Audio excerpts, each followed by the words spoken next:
Welcome to Pluralsight. Your company has made a great investment in helping close key skills gaps that you may be facing. Now, while it might just look like content on the surface, Pluralsight is much more than that. Pluralsight is a technology learning platform.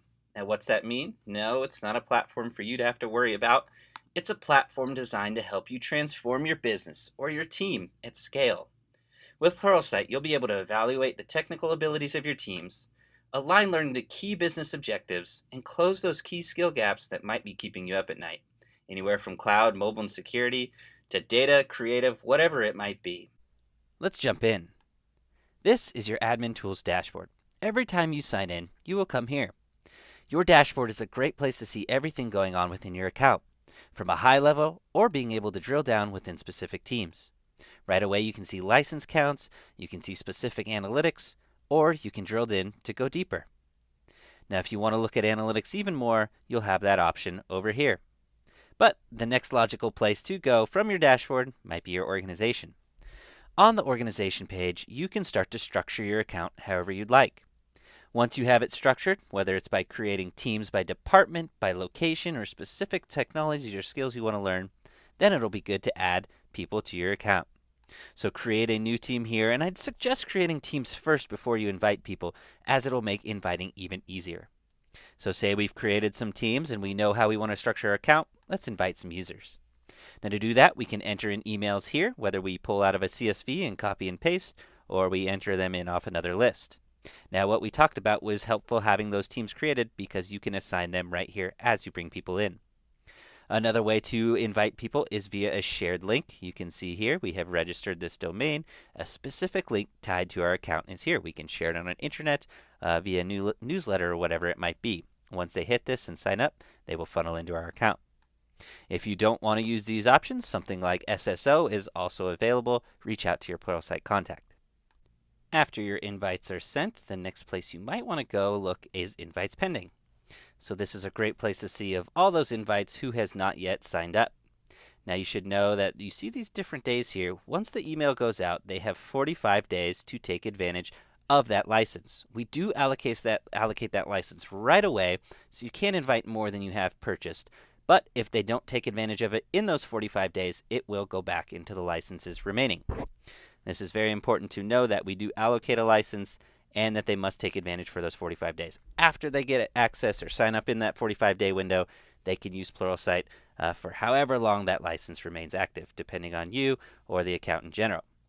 Now, if you have these invites pending and you want to re-invite them or cancel them, those options are available here as well.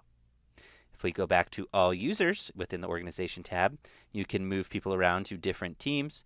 You can also move them here, delete the users, or do this to access mentoring or not access mentoring, depending on what privileges you want. You can do that here as well. You can also, within these teams, create team managers. So if you want to add a team manager, you can do it here.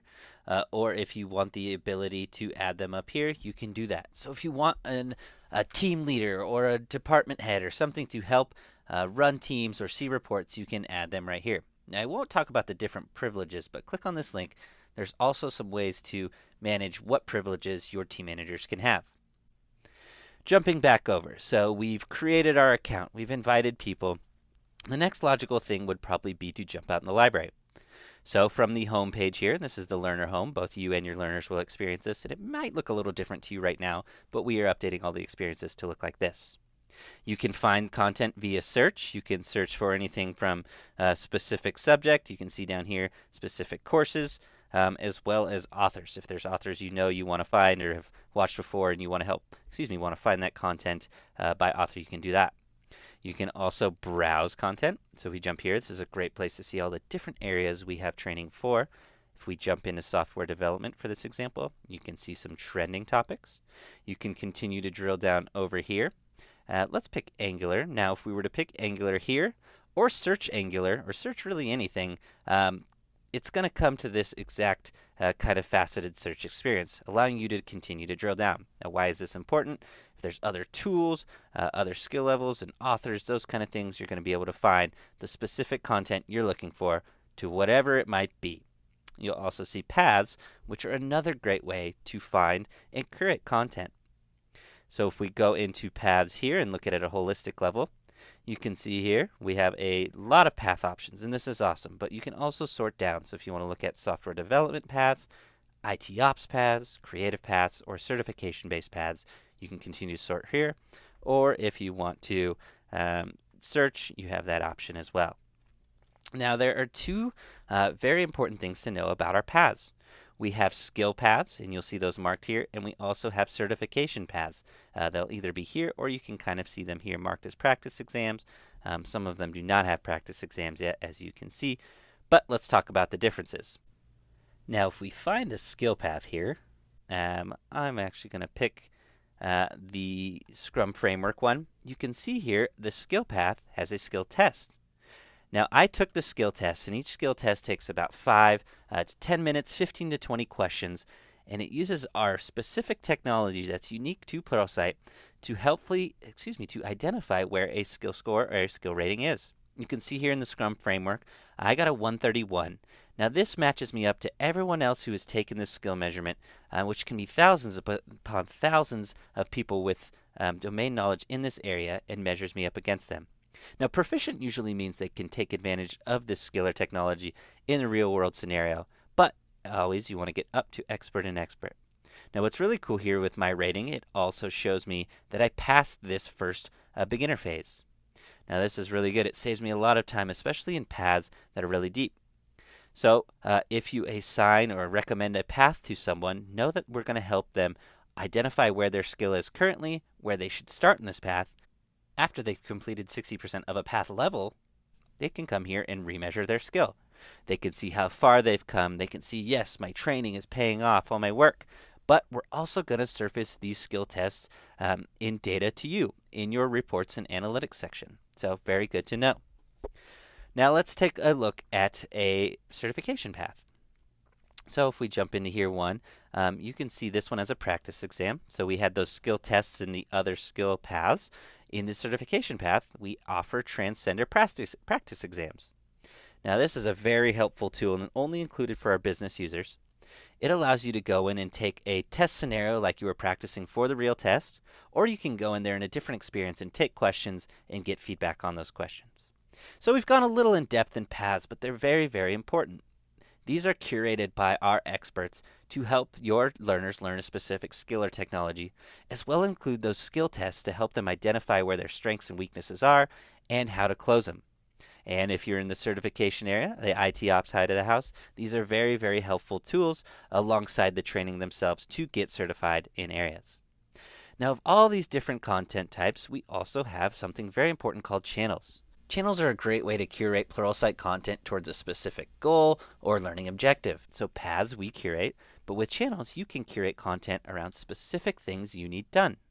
So you can see here I've created one around a new skill or technology we want to learn, or basic content that we want everyone to watch, or we have new hires coming on and we want them to get up and producing as fast as possible, or we're evaluating technology, or I just want to watch my own content, so I've created my own queue. Now you have the ability to create channels around anything you want, or you can also follow channels. Now the important thing about you following channels means that if you create any channels, you can also share them with other people to follow. If we jump into the machine learning one here, you can see I have specific courses. I've also edited some of these modules to only show specific modules within the course that we want to include. Or you can also add a complete path.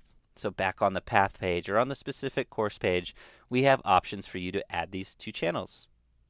Over here you can see who else is following it, as well as a description, and then the ability to share. So right now you can share via a link. That's the most common. Eventually we're going to have it in-app where you can find other people and teams and share it there. We also have reporting around channels that you can find in your analytics. So we've talked about a lot of ways to find content. There's some other helpful tools. We won't go in here too much, but those are for your learners. We also have mentoring, which hopefully you know about, and this is one-to-one help to help your people accelerate their learning experience. Now we won't dive in too deep, but know through your contact at Pluralsight, they can help you learn more about one-to-one mentoring. Now this can be anything from mentoring through a path, or they just need help in a specific area that they're stuck. So you can see here some of the technologies, but at any moment you can request a mentor over to your right. Give as much detail as you can. Anything from I'm stuck to why is this not working to I just need advice on which technology I should learn after learning something else. Now, these are available through mentoring credits, so please reach out to your Pluralsight contact to learn more. All right. Another thing to know is Code School is also available to all Pluralsight business accounts. You can learn specific paths over here as well, look at courses, or do hands-on projects. Now, the courses within all of these paths or the courses themselves, if you want to watch them individually, are a great way to get hands-on practice. You jump into Python, all of these courses you watch and then you learn and then you practice. Right here in the browser, something will pop up and it allows you to go through kind of your own test scenarios while you're building a project, getting hands-on experience and real-time feedback on what you might need to improve or if you got it right. Now, this is all done within the browser, so you don't need to download anything. Your people can come in and learn a new skill, or they can just brush up before they go use the skill on an actual project. So this is available for everyone within Pluralsight who has a business account. Jumping back to the Pluralsight experience, and we are looking on getting Code School more involved within the Pluralsight experience, but for now, to access it, you can do it over here. So we looked at a lot of different ways you can find content, and I just want to make sure you can see one course before we go and jump in something else. We'll take a look here at this popular course. You can see on the course pages if they belong to a path. There's transcripts, which allow your people to search for specific things. So if you know a term or phrase that you're looking for, you can click on that and it will take you to the exact spot in the video. As well as exercise files, course discussions, learning checks were another great way to boost confidence about the content in here before moving on, as well as recommended content based off this. So this is just kind of the course page experience.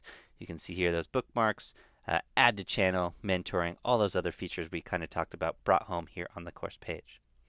So you have started in your admin tools, you've aligned some content via creating channels or shared some paths. Now it might be a good time to go see how they're being used. So if we go into the analytics section, you can see we have a lot of different analytics and reports at our disposal. You can look by users, you can look at specific courses, you can also look at usage. You can see here right away users, who's doing what, and continue to drill down to see what they're watching, how they're doing, all those kind of things.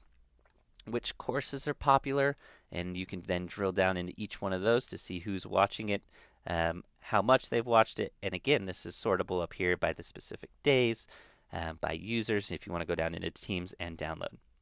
Usage is a great way to see just day by day how the account's doing. On the subjects page, you can see which subjects are popular as far as unique users and courses. And then this is a really powerful one we talked about earlier with those skills tests. So once they go in there and your teams are taking them and people are taking them, you can actually see within your account and by teams what are some of the strengths and what are some of the weaknesses that you might want to address. Now this is a great way to get an overall feel, and we're going to make this page even more robust with deeper reports that'll let you drill down and see, which teams, which individuals might have the strengths that you need to build out new teams or take on new technologies. So look for more here. And then note we also have a Code School report. See who has and hasn't activated their Code School account. The mentoring feature that we talked about, right now we have a downloadable CSV, but we're going to build this out. And then like we talked about, channels. So if you've assigned content, well, I use assign lightly because there's no way to do it, but you can share that channel out. You can then come in here and see how people are doing within those channels. You can see the average completion, activity around that, even who created it. And again, we are going to create even more robust reporting around this. This is a new feature as well. So look for deeper drill downs into all of this. So that's a great deep dive. I know it was a little bit long here, but we also have individual videos if you want to go deeper into any of the specific content. Play around with some of these other ones. Account, great way to find information about your account. Log, who's doing what within the account. There's some learner features we talked about here. And if you want to find additional how-to videos up here, a resource center just for admins like yourself or team managers like yourself, our apps, integration features, your own personal account, updating things around that. So use your dashboard, use your admin tools to do anything you might need to do as an admin, as well as all the features here in the library to make sure Pluralsight is helping you close these key skill gaps you might be experiencing, or take advantage of technology wherever it might help with opportunities or challenges your company or team are facing.